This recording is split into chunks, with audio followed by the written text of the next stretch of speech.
The volcanic halls of Cinder Peak trembled as thousands of dragons gathered for a meeting that would change everything. The air smelled of sulfur and ancient stone, and the heat was so intense that the walls themselves seemed to glow. But the dragons didn't notice the heat. They were focused on something far more troubling. Their ruler, Sovereign Ashenwing, was dead after 3,000 years of leadership, and nobody could agree on who should take his place. In the center of the great chamber, 3 massive dragons faced each other with barely contained fury. These were the children of the fallen sovereign, and each believed the throne belonged to them alone. The largest was Crimson Scale, a warrior dragon whose scales gleamed like freshly spilled blood. His voice boomed through the cavern as he argued that only the strongest deserved to lead. He had commanded dragon armies for centuries and won countless battles. To him, leadership meant power, and he had more than enough of that. Across from him stood Frost Whisper, smaller but no less intimidating. Her scales shimmered with an icy blue that seemed to absorb light rather than reflect it. She spoke with cold precision, pointing out that brute strength meant nothing without intelligence. She had spent her long life studying the ancient texts, mastering dragon magic, and advising her father on matters of state. The throne, she insisted, should go to the wisest among them. The third dragon, Stormcaller, circled above the other 2 with wings that crackled with barely contained lightning. He was a creature of the high skies, and his voice carried the rumble of distant thunder. He claimed that neither strength nor wisdom mattered if the gods themselves didn't approve. His clan controlled the weather across entire continents, and he believed this divine gift proved his right to rule. The 3 heirs had been arguing for days, and the Council of Elder Dragons was growing increasingly worried. Without a clear successor, the unity that had protected their civilization for millennia was starting to fracture. Dragon clans were taking sides, old rivalries were resurfacing, and whispers of civil war drifted through the mountain passages. Far below this drama, in the human settlement that huddled at the base of the mountain, life continued as it always had.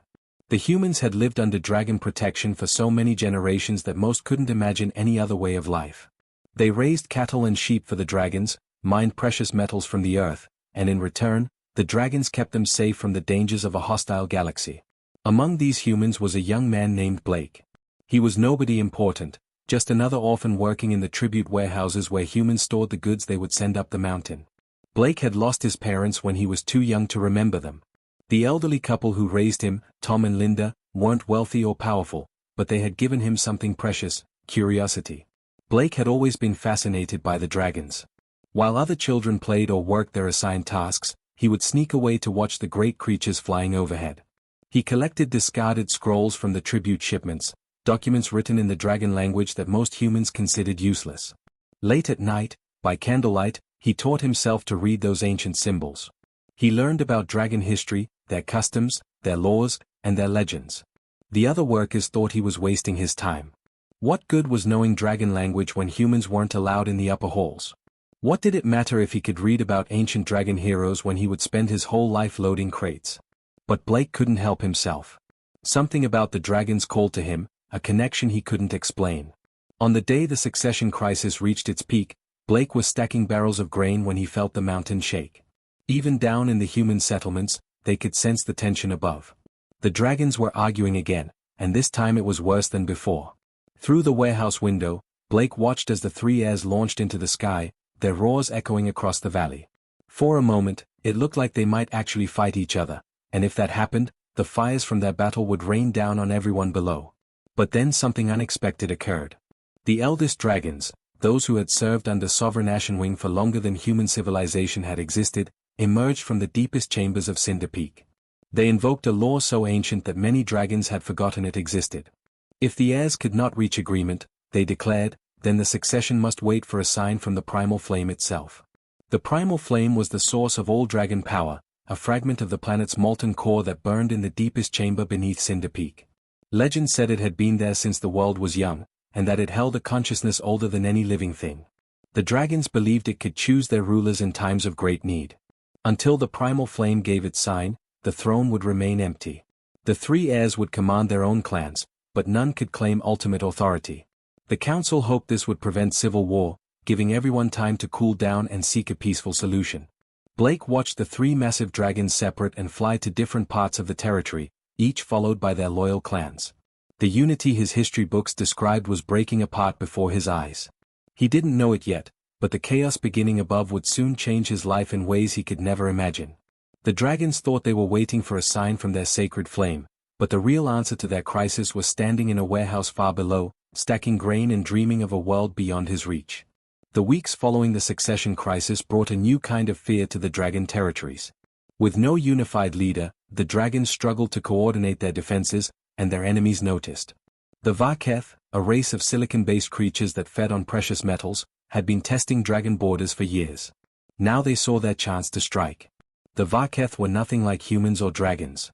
They didn't breathe oxygen or feel emotions as other species understood them.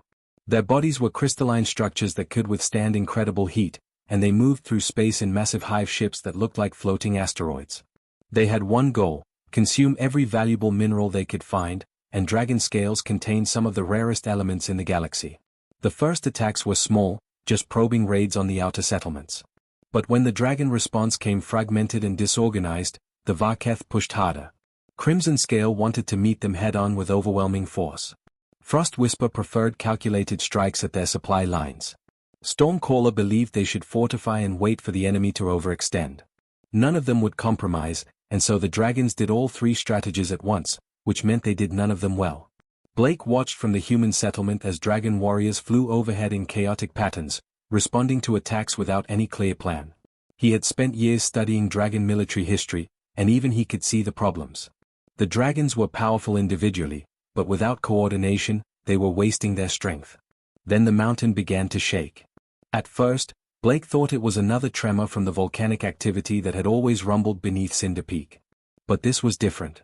The ground didn't just shake, it roared. Deep beneath the mountain, something ancient was waking up. The first crack appeared in the valley floor just outside the human settlement.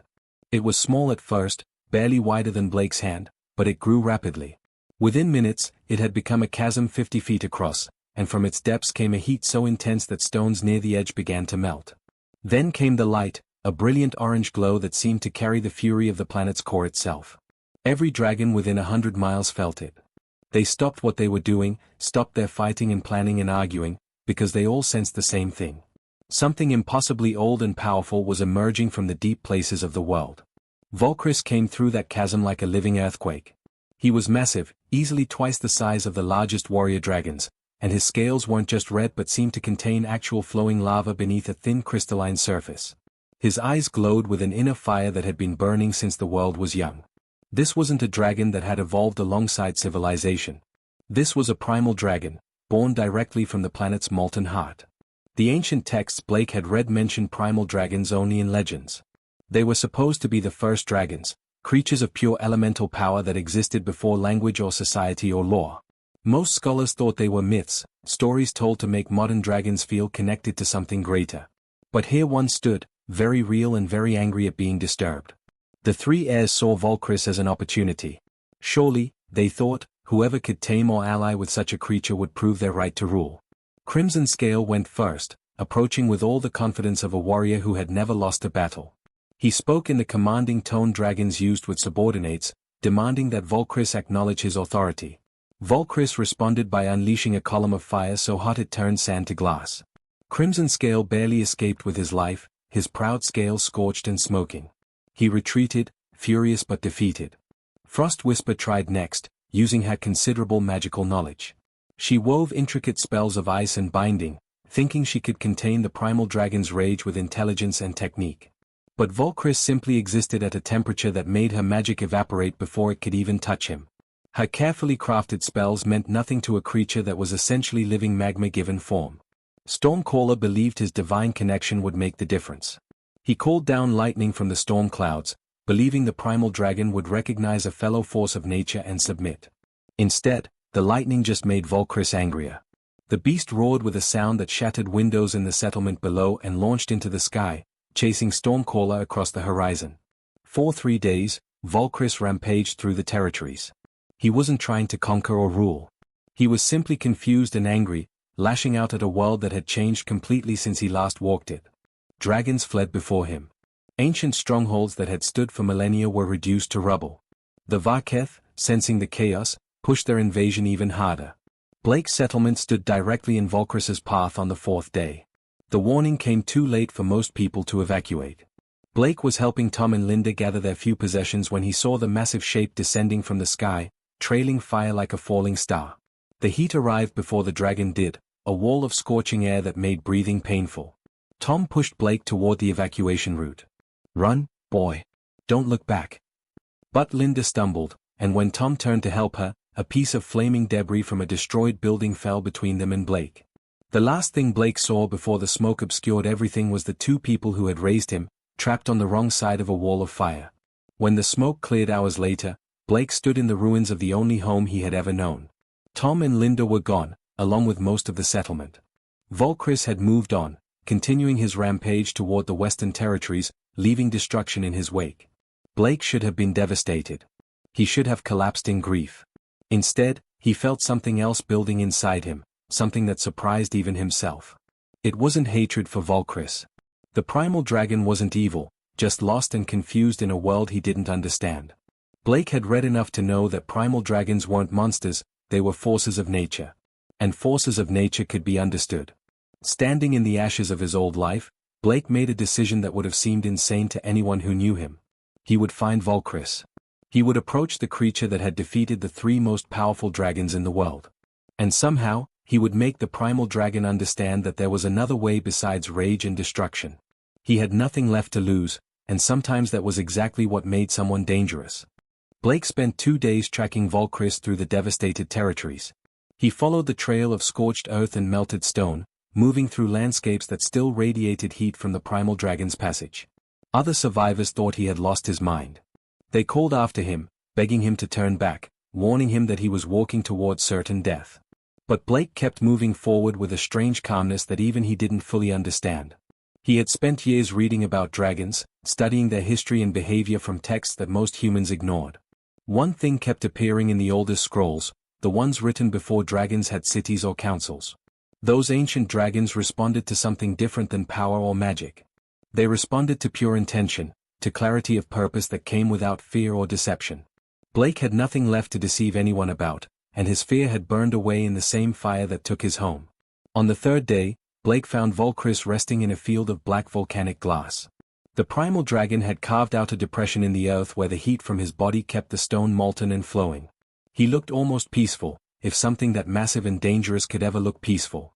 Steam rose from his scales, and the air around him shimmered with waves of heat. Blake stopped at the edge of the glass field, far enough away that the heat wouldn't kill him immediately but close enough that Volcris could clearly see him. Then he did something that would have seemed suicidal to any observer. He sat down. He didn't approach with weapons or magic or demands. He just sat there in the ash with a small pack containing some dried meat and water. Hours passed. The sun moved across the sky, and Blake didn't move. He could feel Volcris watching him, those ancient eyes studying this tiny creature that had wandered into his territory. Other dragons had come with power and pride, trying to dominate or impress him. This human came with nothing, asking for nothing, simply existing in the same space.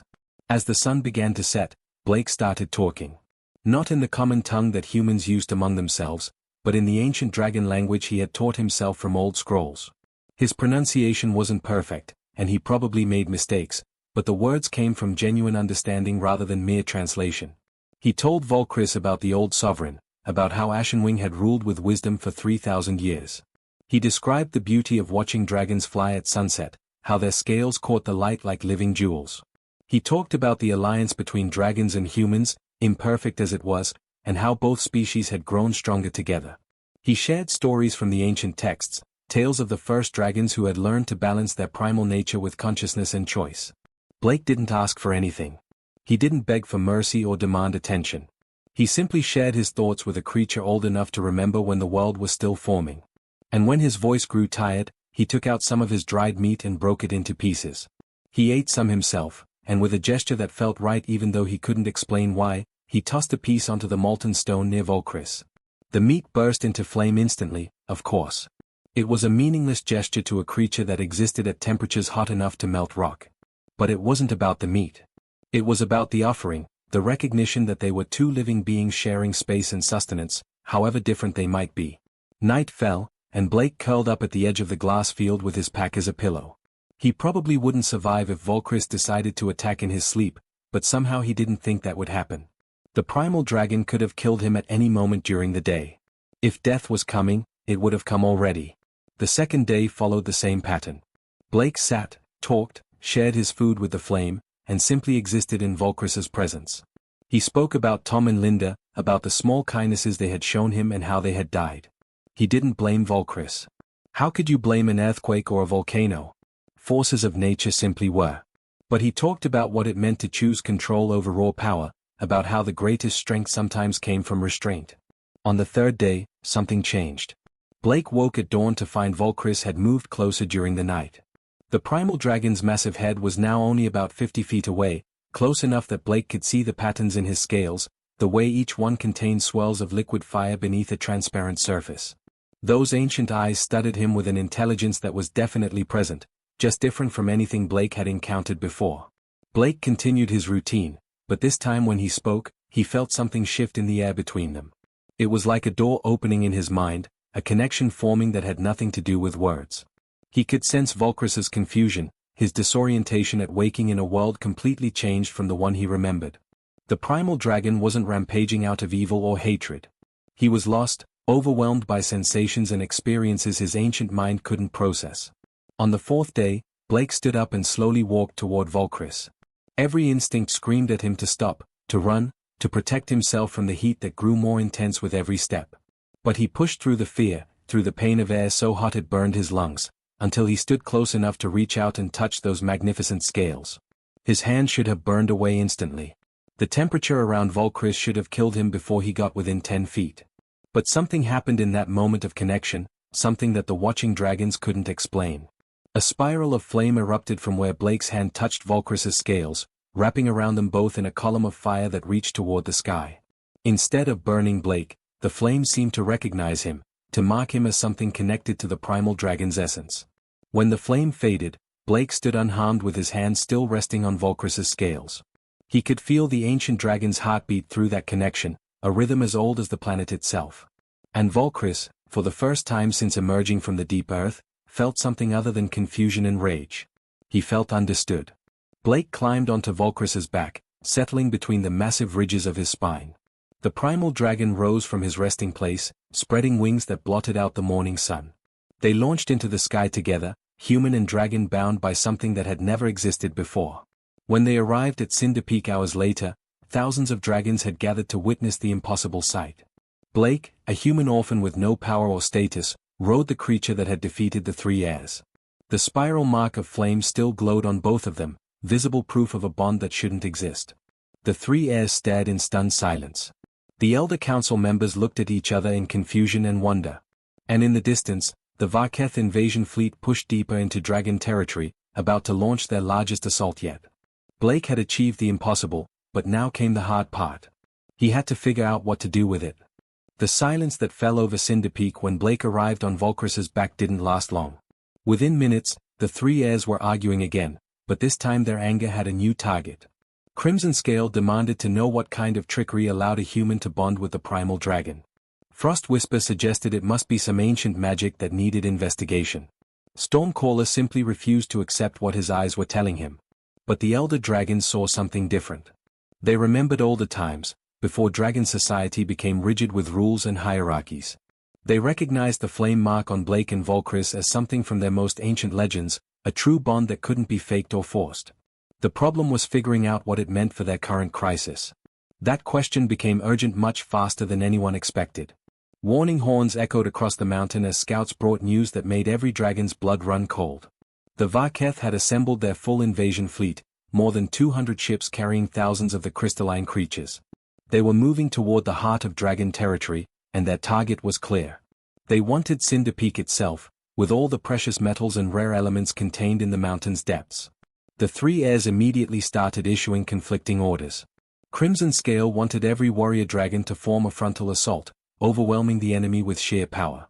Frost Whisper argued for defensive positions, using the mountain's natural advantages.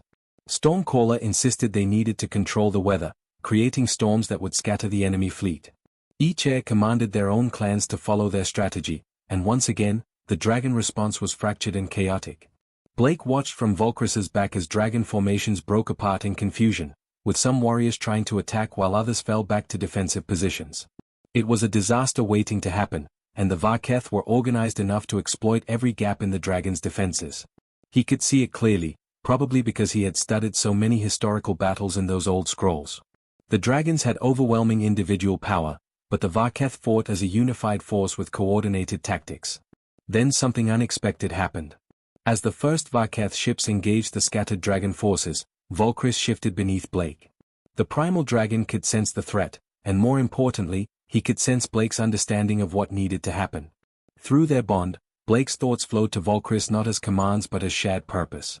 When Blake saw a gap in the Varketh formation, Volcris felt it too. When Blake recognized a tactical opportunity, Volcris moved to exploit it before Blake even consciously decided to act. They dove into the battle together, and Volcris's raw power combined with Blake's strategic thinking created something devastating. Blake spotted a cluster of Varketh ships moving to flank a group of warrior dragons. Volcris unleashed a stream of fire so intense it melted through the crystalline hulls like they were made of ice. The warrior dragons, seeing the opening, pressed their advantage. Other dragons started noticing. A group of ice dragons watched as Blake guided Volcris to create thermal updrafts that disrupted Varketh sensor arrays, making their weapons less accurate. Storm dragons saw how Volcris's heat combined with their lightning to create devastating effects. Slowly, almost unconsciously, dragons began adjusting their positions to complement what Blake and Volcris were doing.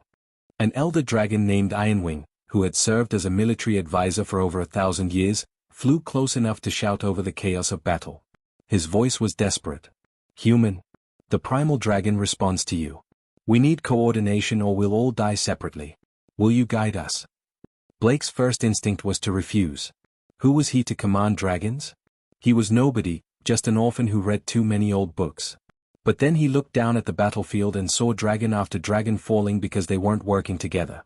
He thought about Tom and Linda, about his destroyed village, about all the lives being lost because pride and tradition prevented these magnificent creatures from adapting. He didn't answer Ironwing with words. Instead, he pressed his thoughts through the bond with Volcris, and the primal dragon roared. It wasn't a roar of rage but of purpose, and every dragon in the sky felt it resonate in their bones. Volcris climbed higher, positioning himself where everyone could see, and Blake began directing the battle. He didn't command the dragons like Crimson Scale would have. He suggested, coordinated, connected different groups to work together. He had Frostwhisper's ice dragons create massive ice crystals in space that reflected and scattered Varketh sensor beams, blinding their targeting systems. He positioned Crimson Scale's warriors in ambush points rather than head-on charges, letting them use their strength more effectively. He asked Stormcaller's storm dragons to create atmospheric disturbances that herded Varketh ships into kill zones. The three heirs watched in amazement and growing anger as their forces followed this human's coordination. But they couldn't deny the results. For the first time since their father died, the dragon clans fought as a unified force. The Varketh, who had been winning through superior organization, suddenly found themselves facing an enemy that matched their coordination while vastly exceeding their individual power. The turning point came when Blake spotted the Varketh command ship, larger than the others and hanging back from the main battle. He realized the Varketh were like a hive, and that ship was directing everything. Take it out, and the rest would lose cohesion. But it was too well defended for a direct assault. Blake formulated a plan that used every type of dragon working together. Ice dragons created a blinding fog in space using flash-frozen moisture. Storm dragons charged their bodies with electricity and flew through the fog, creating a sensor-scrambling electromagnetic pulse. Warrior dragons, hidden by the chaos, came from 3 different angles at once. And Volcris, with Blake on his back, came from directly above, a direction the Varketh hadn't thought to defend because most species couldn't handle the heat of entering from that angle. The command ship's crystalline structure shattered under Volcris's assault. Without central coordination, the Varketh fleet began to falter. Some ships retreated immediately. Others tried to continue fighting but couldn't maintain their tactical formations. Within an hour, the invasion was broken, with Varketh ships fleeing in every direction. As the battle ended and exhausted dragons returned to Cinder Peak, Blake felt the weight of what had just happened. He had led dragons in battle. More than that, he had proven that unified action under clear coordination could overcome even overwhelming odds. The 3 heirs landed near Volcris, and for once, they weren't arguing with each other. They were all staring at Blake with the same expression, a mixture of gratitude, confusion, and something that looked almost like fear. Crimson Scale spoke first, his voice lacking its usual arrogance. "You saved us, human. All of us." Frost Whisper added, her analytical mind already working through the implications. "You did what we could not. You united the clans. Stormcaller simply bowed his head, a gesture of respect Blake never thought he would see from a dragon who believed in divine right. But Blake knew this created more problems than it solved. He had been a coordinator in crisis, but what happened now? The dragons still had no clear leader, the Varketh would be back eventually, and he was still just a human who had somehow bonded with a primal dragon. He looked out over the assembled dragons, thousands of eyes watching him, waiting to see what would happen next. The hardest part wasn't taming Volcris or winning the battle. The hardest part was figuring out how to live in the world that came after. The days following the battle were unlike anything Blake had ever experienced. Dragons who had previously ignored humans now approached him with questions and requests. Elder Council members debated endlessly about what his bond with Volcris meant. And the three heirs, despite their egos, couldn't deny that Blake had accomplished what they couldn't. He had united the clans and saved them from invasion. Blake tried to go back to being nobody. He found a quiet corner of Cinder Peak and attempted to simply exist while the dragons figured out their leadership crisis. But Volcris stayed close to him, and where the primal dragon went, attention followed. Other dragons gathered nearby, not threatening but curious. Some of the younger ones even started asking Blake questions about human tactics and perspectives. The real turning point came during an emergency council meeting 5 days after the battle. The Varketh had retreated but were regrouping at the edge of dragon space. Trade routes were disrupted. Smaller settlements needed protection. A dozen decisions required immediate attention, but the three heirs still couldn't agree on anything. Their arguing had resumed with full force, each convinced that the recent victory proved their approach was correct. Blake sat in the back of the council chamber, trying to be invisible. He wasn't supposed to be there at all, but Ironwing had insisted he attend. The old dragon said something about Blake needing to understand dragon politics, though Blake suspected there was another reason. After 3 hours of circular arguments, Frost Whisper finally snapped. Her icy composure cracked as she turned away from her siblings and addressed the Elder Council directly. We are failing our people. Every day we argue, our enemies grow stronger and our citizens suffer. The primal flame was supposed to send us a sign, and perhaps it did. We were just too proud to see it. Crimson Scale growled dangerously. You think a human should lead us? That's madness. No, Frost Whisper replied calmly. I think we've been asking the wrong question. We've been fighting over who should rule alone, when perhaps the answer is that none of us should. She gestured toward Blake. That human coordinated our forces using the strengths of all three clans. He didn't replace us. He connected us. Stormcaller considered this, his eyes thoughtful. The ancient texts speak of champions. Warriors or wise ones who served the sovereign as advisors and unifiers. Not rulers themselves, but those who could see clearly when rulers became blinded by their position. An ancient dragon named Emberscale, so old that her scales had faded to pale orange, rose slowly from her seat. Her voice creaked with age, but every dragon in the chamber fell silent to hear her. I remember stories my grandfather told me. Before we had sovereigns, before we built cities, the primal dragons walked among us. They bonded with those who showed true understanding, not of dragon ways, but of balance itself. This human carries that mark. Perhaps the primal flame did answer us, just not in the way we expected. The debate that followed lasted hours. Some dragons were outraged at the suggestion that a human could have any official role in dragon leadership. Others pointed out that Blake had already proven himself more capable than any of them had been recently. The three heirs argued among themselves about what this would mean for their own claims to the throne. Finally, as dawn light began filtering through the chamber windows, Ironwing proposed a solution. Let the three heirs rule together as a council of equals. Each commands their own clans as they see fit. But when they cannot agree, when unity is required, the human and the primal dragon serve as the final voice. Not a ruler, but a unifier. We would call him the sovereign's voice. Blake's stomach dropped. He tried to stand up and protest, but Volcris shifted behind him, a gentle pressure that kept him seated. Through their bond, Blake felt something from the ancient dragon. Not words exactly, but a sense of rightness, of purpose. Volcris had been confused and lost when he emerged from the deep earth. Blake had helped him find clarity.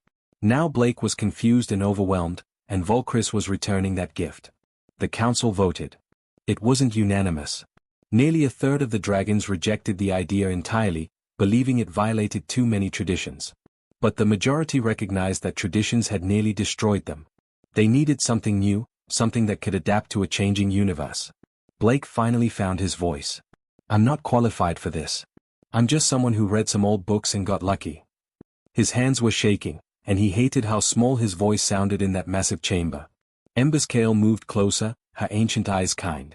You think any of us knew what we were doing when we first led others? Leadership isn't about being qualified. It's about being willing to try when others need you, even when you're terrified.